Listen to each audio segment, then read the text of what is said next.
Hey everybody, welcome back to Dungeon Maker here on the World of Madness server. I am just floating about by our four horses of the apocalypse, I guess you could call them. These guys have been floating here for weeks next to the ocean monument. And their riders just eventually despawn and they've been left here, so we might try and make some kind of home for them. Presumably in the ocean monument. But I have spent basically the last day doing work on this thing. So, let's go and see what footage I got from that. Catch you in a moment.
Alright, so what you've just seen is about 4 or 5 hours of work, and it has actually taken me quite a bit longer to get nearly as far as you're about to see, so brace yourselves. Ta-da! Okay, so we've got this entire quadrant now, which is the one you saw me working on in the course of filming. I had planned to do a time-lapse of the entire thing, but it takes so long. Oh gods.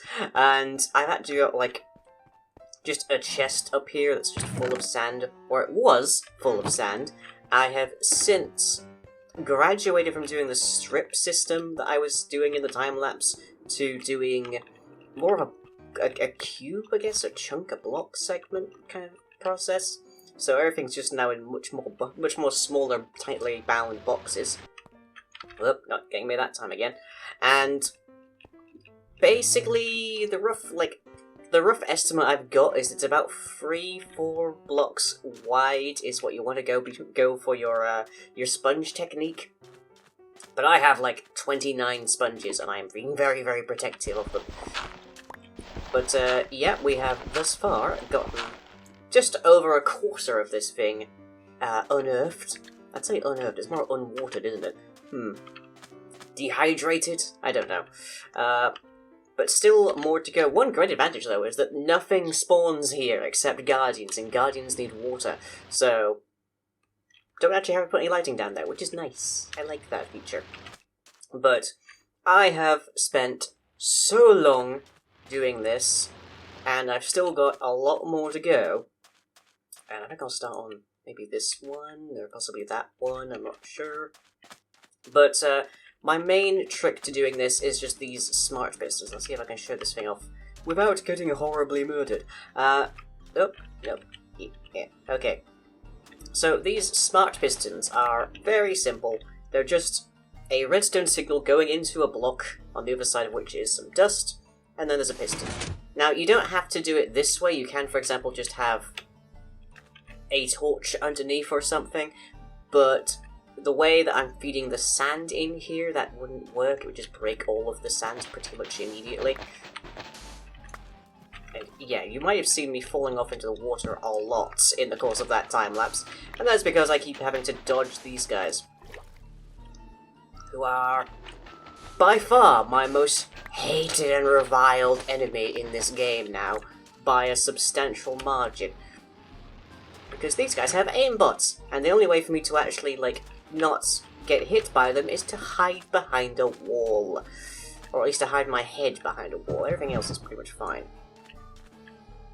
But, yes, progress is slow. If I sound a bit different, by the way, it's because I've currently got... well, Fuzz got me some rock. Like, some, like, sweet kind of rock that you can munch on. And I decided it would be a good idea to get that finished off so that it wasn't on my desk, and it turns out eating a whole freaking ton of that rock will pretty much guarantee that you wreck up your tongue. So I've now got a really annoyingly painful ulcer on the side of my tongue, which is making it a little bit difficult for me to speak normally. I feel like I'm slurring a bit. But, yeah, so let me grab some supplies. I'll set up one of these... Oh yeah, bats can spawn down here, apparently.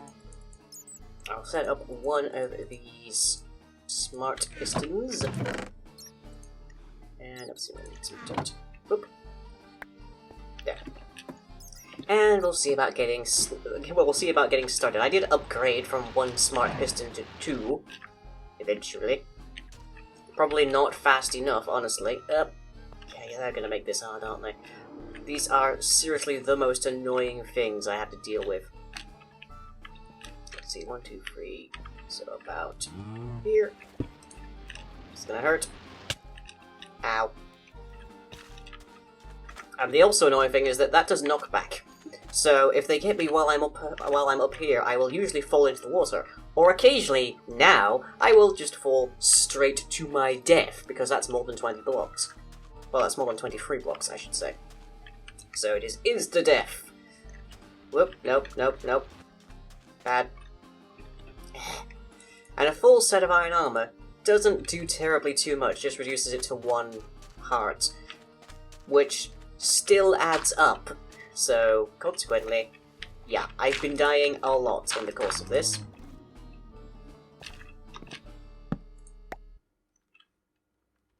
Okay, let's just torch here if we can. There we go. And some redstone. And a repeater. And a lever. And get somewhere where we won't die horribly very soon. Whew, okay. Right. Might get a little bit dark for people now, because I have to switch these out. Right, okay. Yeah.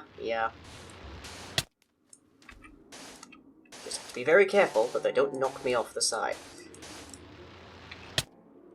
Ow. But you can see they're just eating me away. And what's even worse is that their damage kind of stacks.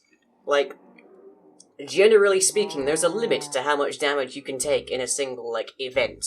But these guys, if there's like 4 or 5 of them in, like, a given pool of water targeting you, you are basically screwed.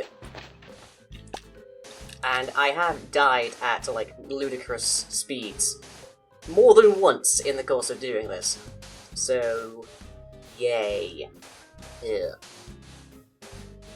But once we have this done, I'm intent upon turning it into the most unpleasant place on Earth for these things. So, I guess I'll get my vengeance eventually. And then I will have a steady stream of prismarine and also fish, because they drop that on occasion as well. And then I will be able to finish my little janitor's closet, and I'll be able to continue working more, less interrupted upon at least the tomb. And there was the question, there was like a Q&A that I was gonna run, but apparently people have very few questions about this series. The mainline Q&A has massively overshadowed this one. Okay, now there weren't as many over here, so let's try and land over here. We're gonna heal, well, we're gonna eat up first. So that at least, when they start murdering me, I will not be as rapidly dead.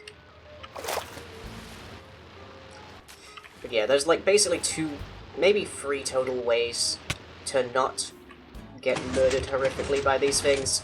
Hide behind a wall, run away, or get close enough to them that they just decide, oh hey, you're way too close for me to attack for some reason. It's not an AoE, so it doesn't make any sense.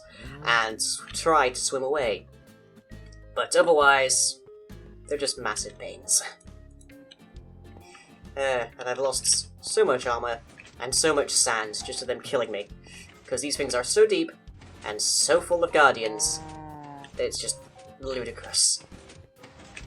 But anyways, that is it for now. I would make it a longer video, but ulcer, so ow.